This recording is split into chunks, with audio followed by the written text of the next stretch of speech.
তো সবকটা মিষ্টি সাজিয়ে নিয়ে চলে আসছে। দেখতে পাচ্ছেন কত সুন্দর হয়েছে, বোঝাই যাচ্ছে না যে বাড়ির হাতের তৈরি মিষ্টি এটা। বন্ধুরা তোমরা সকালে কেমন আছো? আশা করি সকালে খুব ভালো আছো, সুস্থ আছো। জান্নাত কুকিং ব্লগে সবাইকে অনেক অনেক ভালোবাসা জানিয়ে আজকের ভিডিওটি শুরু করছি। তো প্রথমে বলে দিই, আজকে তোমাদের সঙ্গে একটা মিষ্টি রেসিপি শেয়ার করব আমি। তো যেটা দক্ষিণ দিনাজপুর খুব বড় বড় রেস্টুরেন্টে পাওয়া যায় না, সেই মিষ্টিটা খুব কম জায়গায় পাওয়া যায়। সেই মিষ্টি রেসিপিটা আমি তোমাদের সঙ্গে শেয়ার করব। তো কিভাবে বানাচ্ছি ভিডিওটা দেখতে থাকো, সঙ্গে থাকো। আর তোমাদেরকে প্রথমে বলে দেই, আমার চ্যানেলটা লাইক শেয়ার এন্ড সাবস্ক্রাইব করবে অবশ্যই। তো আমি কি করে মিষ্টিটা বানাচ্ছি সেই রেসিপিটা তোমাদের সঙ্গে শেয়ার করার জন্য চলে আসলাম।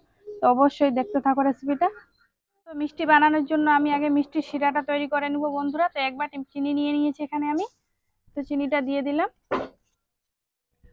এবার দিয়ে দিব জল, হাফ বাটি জল দেব।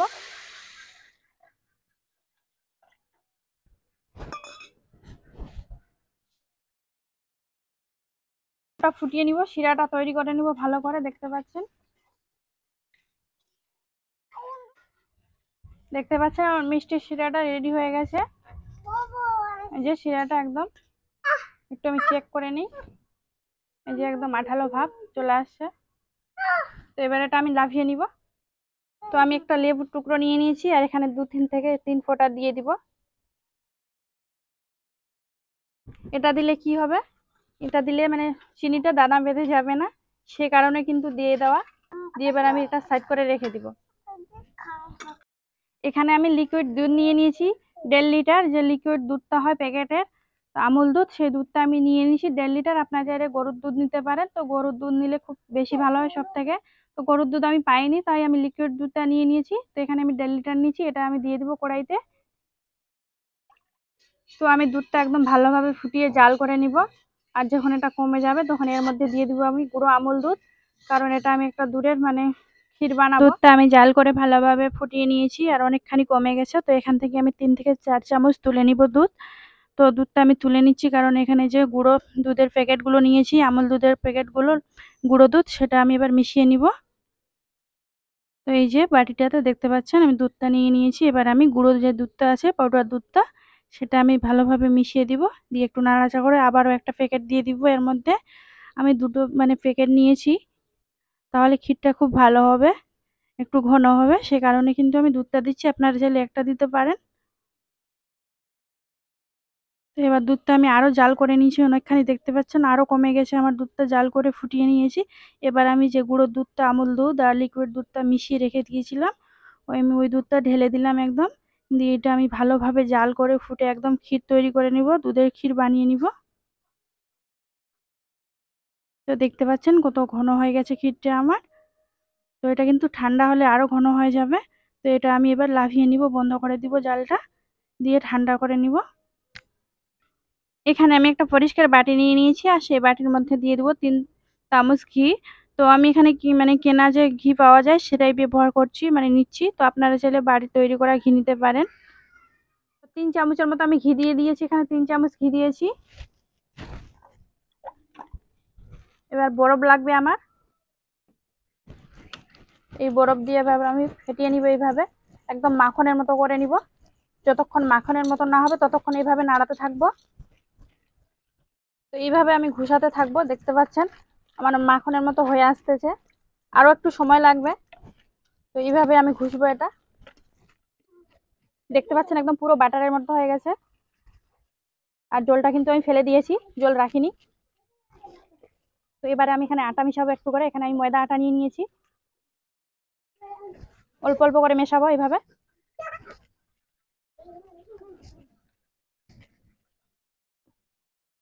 এখানে আমি 200 গ্রাম আটা নিয়েছিলাম। তো একটু একটু করে আমি ময়দা আটাটা নিয়ে মিশিয়ে নিয়েছি। এবার দিয়ে দেবো চালের আটা। এখানে আমি চালের আটা দিয়ে দিচ্ছি, আপনারা চাইলে গমের আটাও দিতে পারেন বা বেসন দিতে পারেন। তো এখানে আমি দিয়ে দিলাম চালের আটা, আর দিয়ে দেবো একটুখানি লবণ। দিয়ে এটা আমি ভালোভাবে মিশিয়ে নিব, একদম মাখিয়ে। দেখতে পাচ্ছেন কত সুন্দরভাবে মিশিয়ে নিয়েছি আমি, একদম কত সুন্দর আছে, সফট একদম দেখতে। তো এবারে আমি এটাতে একটু একটু করে জল দিব আর মাখিয়ে নিব। আপনারা চাইলে এখানে দুধ ব্যবহার করতে পারেন, দুধ দিতে পারেন। তো আমি দুধ দিচ্ছি না, আমি সাদা জলে মাখাচ্ছি।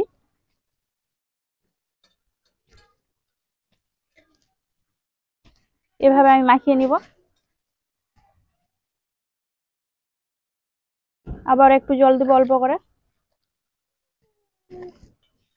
এরকম করে অল্প অল্প করে জল দিব আর আটার গোলাটা করে নেব আমি।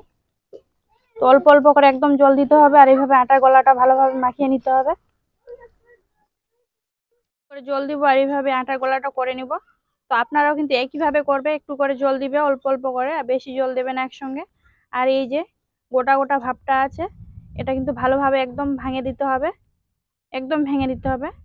দেখতে পাচ্ছেন আমি গুলে নিয়েছি আর এইভাবে হবে একদম, খুব পাতলা না আর খুব ঘন না, মিডিয়াম একটা মানে গোলা হবে আটার।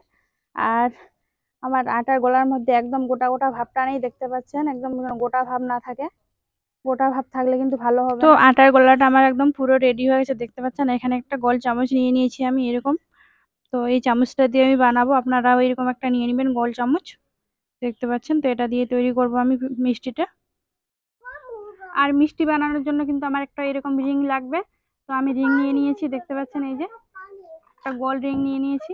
এবার এটা আমি কড়াইতে দিয়ে দিব, এটা আমি কড়াইটাতে দিয়ে দিলাম রিংটা, এভাবে বসিয়ে দিব, দিয়ে কিন্তু আমি তেল দিয়ে দিব।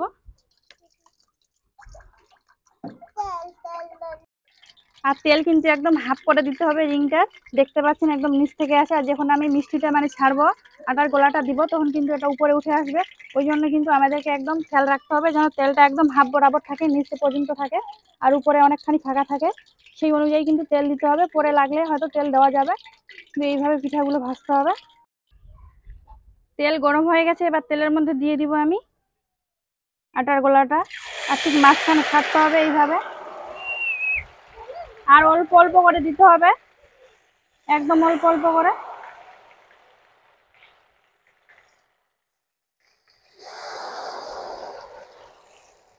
যে মাঝখানেরটা কিন্তু এইভাবে ফাঁকা করে দিতে হবে।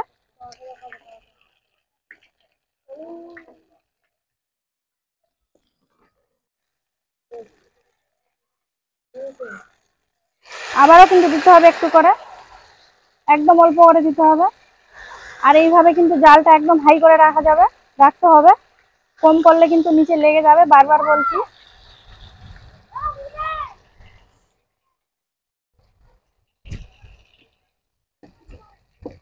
আবারও দিয়ে দিবে এরকম মাঝখানে একটু করে,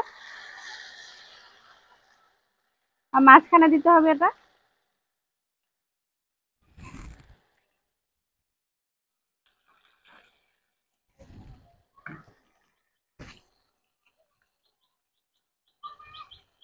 এবার ফাঁকা করে দিতে হবে।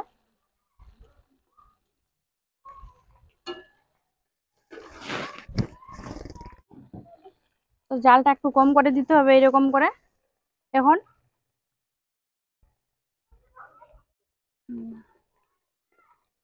তো দেখতে পাচ্ছেন হয়ে আসছে আমার একদম। তো হয়ে গেছে, এটা আমি এবার তুলে নিব। আর হয়ে গেলে কিন্তু এই সাইডগুলো ছেড়ে দিবে, সুন্দর একদম জালিদার হয়েছে। তেলটা ঝরিয়ে নিব এরকম করে আমি, দেখতে পাচ্ছেন কত সুন্দর হয়েছে মিষ্টিটা, একদম জালিদার, চারিদিকে কত সুন্দর একদম, দেখতে যতটা ভালো খেতে ঠিক ততটাই ভালো। বন্ধুরা আমি এখন মিষ্টি তৈরি করতে করতে কিন্তু মানে বৃষ্টি চলে আসছে আর বৃষ্টি পড়ছে, তাই আমি আর মিষ্টিগুলো বানাতে পারছি না। দুটো মিষ্টি বানিয়ে নিয়েছি আর এবার আমি আমার রান্নাঘরে চলে আসলাম, এসে কিন্তু এখানে বাকি মিষ্টিগুলো বানিয়ে নিচ্ছি। তো তোমরা প্লিজ ভিডিওটা দেখতে থাকো, সঙ্গে থাকো। আর ওই যে বৃষ্টি পড়ছে দেখতে পাচ্ছেন, তো আমি আর খোলা আকাশের নিচে মানে মিষ্টিগুলো বানাতে পারলাম না, তাই আমি চলে আসলাম এখানে, এসে মিষ্টিগুলো বানিয়ে তোমাদের সঙ্গে দেখাবো। তো তোমরা প্লিজ ভিডিওটা দেখতে থাকো। আর এই যে দেখতে পাচ্ছেন এখানে কিন্তু আমি মানে মিষ্টিগুলো বানাচ্ছিলাম, মানে রান্না করছিলাম, তো সেই জায়গাটা ভিজে গেছে। তো এখানে তো আর বানানো সম্ভব নয়, তাই তো কড়াইটা বসিয়ে দিয়েছি, দিয়ে একটু দিয়ে দিলাম আটার গোলা, আবারও মাঝখানে একদম দিতে হবে, মাঝ বরাবর দিয়ে সুন্দর করে মানে মিষ্টিটা তৈরি করে নিতে হবে, একটু একটু করে দিতে হবে। দেখতে পাচ্ছেন আমি একটু করে দিচ্ছি, বেশি দেওয়া যাবে না, নইলে কিন্তু উপরে চলে আসবে, বারবার বলছি বন্ধুরা। আর এইভাবে আমি খুন্তির উল্টো দিক থেকে একটু মাঝখানে মানে ফাঁকা করে দিচ্ছি, দেখতে পাচ্ছেন। তো আপনারা এরকম আপনাদের সুবিধা মতো দিবেন ফাঁকা করে। আর এই অবস্থায় কিন্তু দেওয়ার সময় কিন্তু একদম জালটা মানে বেশি করে রাখতে হবে, হাই করে রাখতে হবে, তাহলে কিন্তু চারিদিকে ছড়িয়ে ছিটিয়ে যাবে আর দেখতে খুব সুন্দর হবে, ভালো হবে। আর যদি আঁচটা কম করে দেওয়া যায় তাহলে কিন্তু নিচে লেগে যাবে আর মিষ্টিটা ভালো হবে না। তো এইভাবে আমি মিষ্টিগুলো বানিয়ে নিব, দেখতে পাচ্ছেন কত সুন্দর হয়ে গেছে মিষ্টিটা একদম। আর হয়ে গেলে কিন্তু সাইডে ছেড়ে দিবে, বারবার বলেছি আমি, হয়ে গেলে কিন্তু মিষ্টিটা ছেড়ে দিবে সাইডে। তো এবার আমি মিষ্টিটা তুলে নিচ্ছি। দেখতে পাচ্ছেন কত সুন্দর জালিদার হয়েছে মিষ্টিটা চারিদিকে একদম। তো খুব সহজেই বাড়িতে বানিয়ে নেওয়া যাবে এরকম। সবকটা মিষ্টি বানিয়ে নিয়ে আমি আপনাদের সঙ্গে দেখাচ্ছি। তো দেখতে পাচ্ছেন আমি সবকটা মিষ্টি বানিয়ে নিয়ে চলে আসছি। তো একটা মিষ্টি তোমাদেরকে দেখিয়ে দিচ্ছি, কারণ যেহেতু জায়গাটা শর্ট এখানে আমার, তো আমি একটা মিষ্টি প্লেটে নিয়ে তোমাদেরকে দেখাচ্ছি কত সুন্দর জালিদার হয়েছে।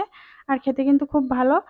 বাচ্চাদের যদি বায়না করে তাহলে খুব সহজে বাড়িতে বানিয়ে দিতে পারবেন। খুব মানে বেশি কিছু উপকরণ লাগবে না, দেখতেই তো পেলেন। তো অল্প উপকরণ দিয়ে এরকম সুন্দর মানে মিষ্টি তৈরি করা যাবে বাড়িতে। মিষ্টিগুলো এবার আমি সাজিয়ে নিচ্ছি। তো দেখতে থাকো, সঙ্গে থাকো। তো মিষ্টিগুলো আমি সাজিয়ে নিয়েছি, আর এইভাবে কিন্তু আমি চিনির যে শিরাটা করে রাখছিলাম সেই শিরাটা দিয়ে দিচ্ছি, তাহলে একটার উপর দিলে বাকিগুলোর উপরে চলে যাবে। তো এইভাবে দিয়ে দিচ্ছি আমি, প্রত্যেকটা এভাবে শিরা লাগিয়ে দিব। এবার যে আমি ক্ষীরটা করে রাখছিলাম দুধ আর দুধ পাউডার দিয়ে, সেই ক্ষীরটা লাগিয়ে নিচ্ছি।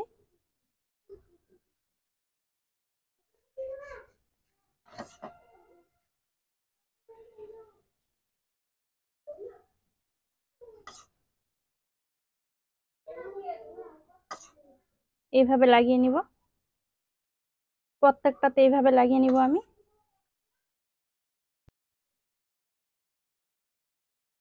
তো লাগানো হয়ে গেছে, ক্ষীরটা আমি লাগিয়ে নিয়েছি। এবার দিয়ে দিব একটু কাঠবাদাম দিয়ে দিব এইভাবে। তো দেখতে একটু সুন্দর লাগবে আর খেতেও ভালো লাগবে।